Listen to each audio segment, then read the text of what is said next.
Tudo nos mostra que Cristo já volta, breve Jesus voltará. Já deste mundo o mar se revolta, breve Jesus voltará.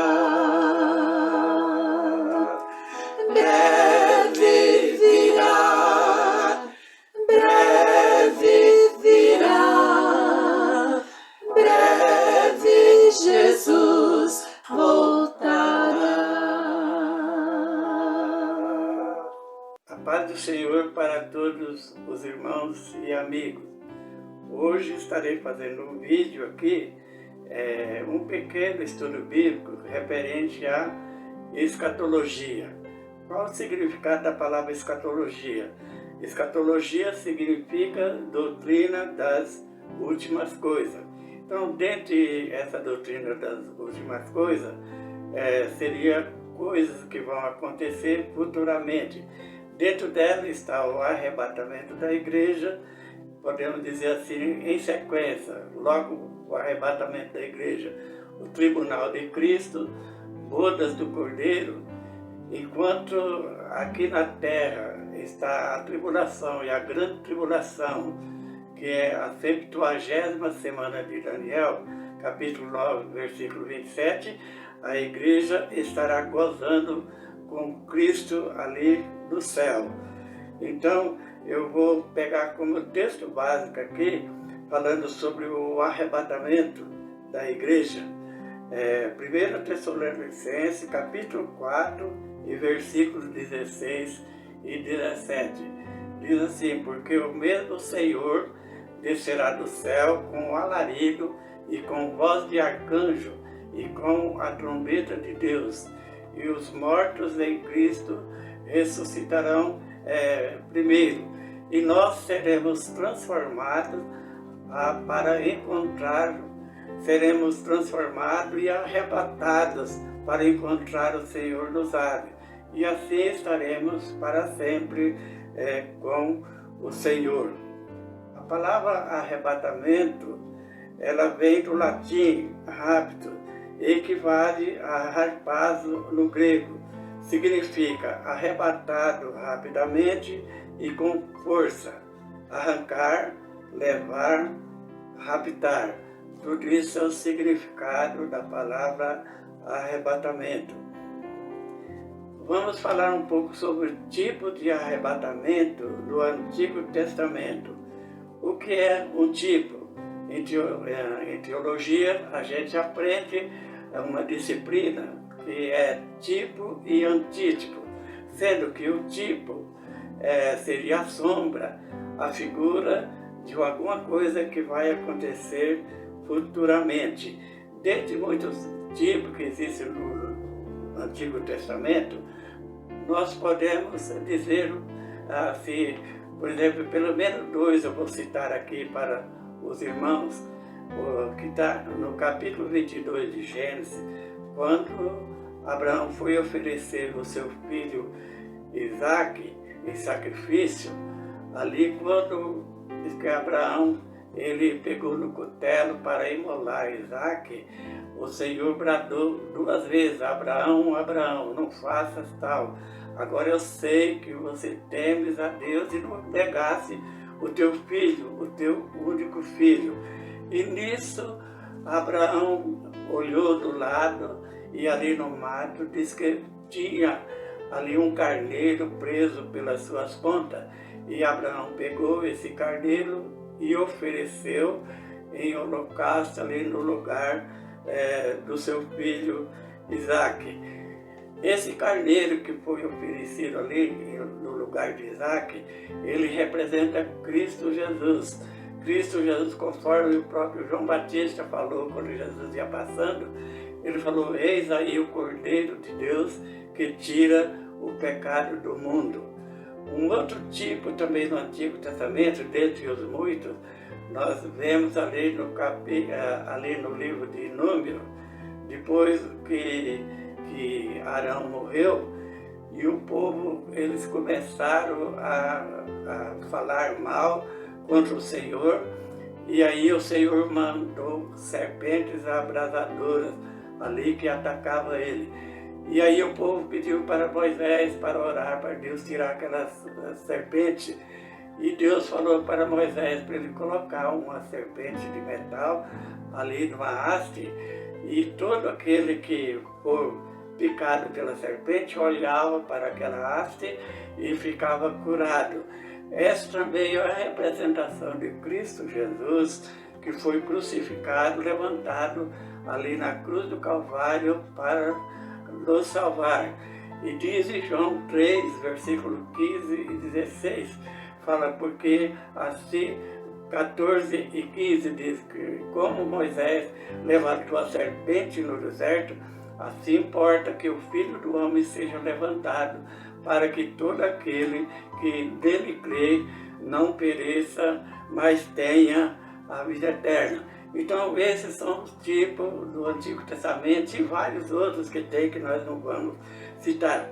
Então o tipo de arrebatamento no Antigo Testamento, eu vou pegar aqui dois dentre os muitos que tem, dois personagens do Antigo Testamento. Um deles foi Enoque, está no livro de Gênesis, no capítulo 5 e versículo 24. A Bíblia diz, ali no capítulo da genealogia, que muitos acham que não é importante, mas eu tenho uma revista bíblica da Escola Dominical, aqui da CPAD, de 1991, e o missionário pastor Eurico Bergt, ele foi o comentador dessa revista no primeiro trimestre de 1991, e ele fala que muito despreza a genealogia, mas é muito importante, porque toda a Bíblia ela foi inspirada, inclusive a genealogia. E no capítulo 5, versículo 24 de Gênesis, diz assim, e andou Enoque com Deus, e não se viu mais, porque Deus para si o tomou. Esse homem é um grande exemplo para nós. Depois de andar 300 anos com Deus, o Senhor o arrebatou. E no Novo Testamento, no livro de Hebreus, no capítulo 11, versículo 5, fala, é o livro que fala da galeria dos homens da fé, diz assim, pela fé, Enoque foi trasladado para não ver a morte, porque Deus o trasladara. Visto como antes da sua trasladação, ele alcançou testemunho de que agradara a Deus. Eis aí uma coisa que devemos fazer, se quisermos sermos arrebatados, é agradar a Deus. E como nós agradamos a Deus? Quando nós procuramos servi-lo de todo o nosso coração, obedecendo a sua palavra, aí nós estamos aguardando, agradando a Deus. E também outro personagem do Antigo Testamento também, que é um tipo do arrebatamento, é Elias. E a história do Elias é uma história muito linda. Elias é um dos profetas chamados profetas orais. E os profetas orais, nós temos os profetas orais, que é aqueles que tiveram as suas profecias, mas não escreveram. E temos os profetas escritores, aqueles que profetizaram e escreveram as suas profecias. Mas não deixa de ser tão importante quanto os outros profetas. Nós temos até profeta que nem menciona o nome dele, mas quando eles falavam, acontecia. E a história de Elias começa no capítulo 17 de 1 Reis e termina no capítulo 2 de 2 Reis, quando Elias foi arrebatado ao céu. E está do capítulo 2, do versículo 1 até o versículo 11, que diz, começando do versículo 1, e sucedeu, pois que, havendo o Senhor de elevar a Elias ao céu, num redemoinho, Elias saiu de Gilgal juntamente com Eliseu. E Elias, ele disse a Eliseu, fica-te aqui, porque o Senhor me mandou a Betel. Mas Eliseu falou: vive o Senhor e vive a tua alma, que eu não te deixarei. E diz que eles foram para Betel. Chegando em Betel, essa cidade, eles tinham escola de profeta. Diz que ali os filhos dos profetas, eles disseram a Eliseu: sabe que o Senhor hoje vai retirar o seu Senhor por cima da tua cabeça? E Eliseu disse também: eu bem eu sei, calai-vos. Dali de Betel, Elias fala para Eliseu: fica-te aqui, porque o Senhor me mandou até Jericó. Mas aí o Eliseu torna a falar também: vive o Senhor e vive a tua alma, que eu não te deixarei. E aí foram para Jericó. Chegando em Jericó, novamente o filho dos profetas que estava ali em Jericó falaram para Eliseu: sabes que o Senhor hoje vai retirar o teu Senhor por de cima da tua cabeça? E ele falou: eu também bem eu sei, calai-vos. Ali de Jericó, Elias fala para Eliseu: fica-te aqui, porque o Senhor me mandou até o Jordão. Mas Eliseu não queria separar de Elias de maneira nenhuma, e que ele não queria perder essa oportunidade, ele teria que ser bem vigilante mesmo. E ali eles foram, ali só que de Jericó para o Jordão, além dos dois, além de Elias e Eliseu, diz que foram 50 homens dos filhos dos profetas, e eles pararam ali de longe, antes do Jordão. Chegando ali, Elias dobra a sua capa e bate nas águas do Jordão, e o Jordão se abre e eles passam em seco. Fazendo aqui um parênteses, o Rio Jordão, a Bíblia registra 3 aberturas do Rio Jordão. A primeira delas foi quando o povo já atravessou o Jordão ali para a conquista da terra, e está no capítulo 3 de Josué. Foi a primeira vez que o Rio Jordão ele se abriu, e a segunda vez foi essa, aí com Elias, e a terceira vez foi depois com a volta de Eliseu. Mas depois que eles atravessaram o Jordão, já está no capítulo 9 do capítulo 2, versículo 9 do capítulo 2 de 2 Reis. Diz que sucedeu que eles tendo atravessado o Jordão, Elias disse a Eliseu: pede-me o que queres, antes que seja tomado de ti. Aí Eliseu, ele pede, ele diz: peço-te porção dobrada do teu espírito sobre mim. Eliseu ali, ele estava reivindicando que ele considerava Elias como pai. Ele estava reivindicando o direito de primogenitura, pois o filho primogênito ele tinha direito ao dobro da herdade dos pais. Aí Elias fala para Eliseu: dura coisa pediste, contudo, se vires quando for tomado de ti, assim se fará, senão não se fará. E ali diz que ia andando os dois iam falando, ia andando, caminhando, e de repente diz que veio o carro de fogo e separou Elias de Eliseu, e Elias subiu ao céu num redemoinho. Já vi muitos pregadores falar, inclusive tem até algum hino que fala que Elias subiu ao céu num carro de fogo, mas não foi não. Elias subiu ao céu num redemoinho.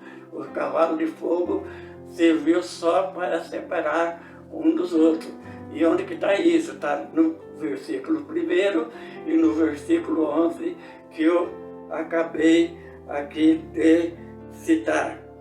Então, esses são os tipos de arrebatamento no Antigo Testamento. E sabemos que o arrebatamento é uma coisa real e vai acontecer. E como que eu tenho certeza da vinda de Jesus ou do arrebatamento? Em primeiro lugar, foi as palavras de Jesus. E se foi Jesus quem falou, quem sou eu para não crer? No capítulo 24, versículo 35 de Mateus, Jesus falou assim: porque os céus e a terra passarão, mas as minhas palavras não vão de passar. No Evangelho de João, no capítulo 14, versículo de 1 a 3, a palavra de Jesus, ele falou: não se turbe o vosso coração, credes em Deus, crede também em mim. Na casa de meu pai há muitas moradas. Se não fosse assim, eu vou-lhe teria dito: vou preparar-vos lugar. E se eu for e vos preparar lugar, voltarei para vós e vos levarei para mim mesmo, para que onde eu estiver, estejais vós também. No finalzinho da Bíblia, lá no capítulo 22 de Apocalipse, no versículo 20, diz: aquele que testifica essas coisas diz: certamente cedo venho. Amém. Ora vem, Senhor Jesus. Palavras de Jesus também ali no livro de Apocalipse. Então nós sabemos que Jesus, ele vai voltar para arrebatar a sua igreja. Temos também a confirmação pelos anjos, quando Jesus foi assunto ao céu. Está ali no capítulo 1 de Atos, no versículo 10 e 11. Os discípulos apóstolos, eles estavam ali. Diz que no versículo 10 e 11 do capítulo 1, diz que estando eles com os olhos fitos no céu, enquanto ele subia, eis que se puseram 2 varões vestidos de branco, as quais lhe disseram: varões galileus, porque estáis olhando para o céu? Esse Jesus que dentre vós foi recebido em cima no céu, assim há de vir, do modo como os vistes subir. Foi os anjos confirmando aí que Jesus vai voltar da mesma maneira que ele subiu. Os apóstolos também falaram dessa vinda, do arrebatamento.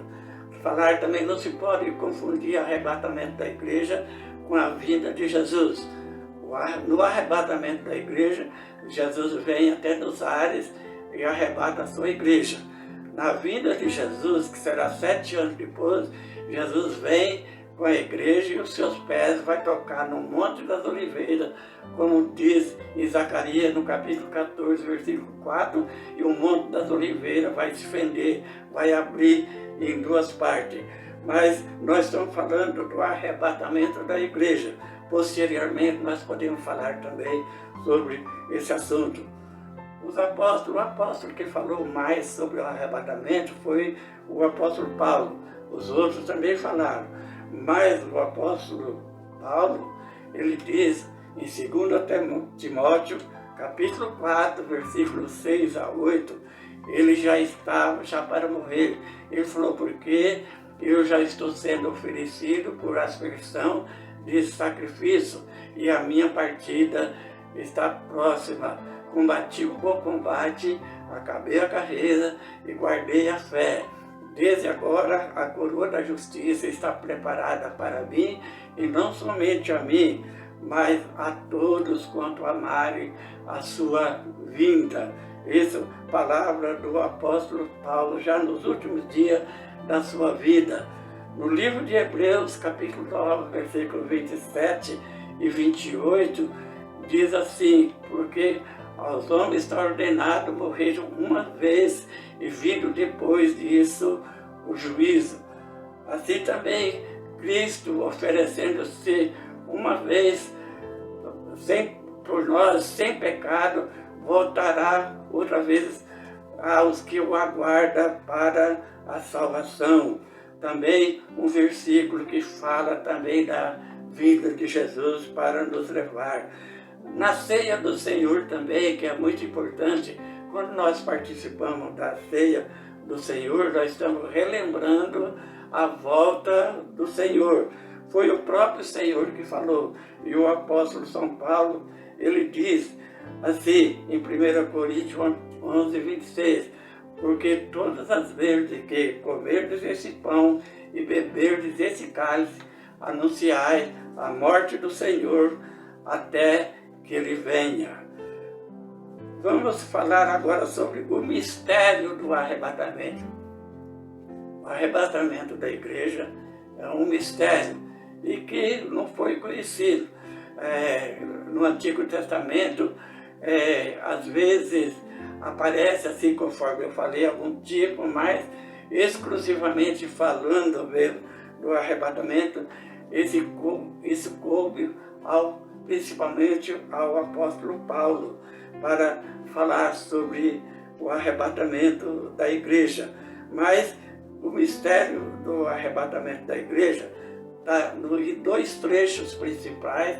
O primeiro que eu li, em 1 Tessalonicenses, capítulo 4, versículo 16 e 17, começa do 13, os irmãos possam ler todo, do 13 ao 18.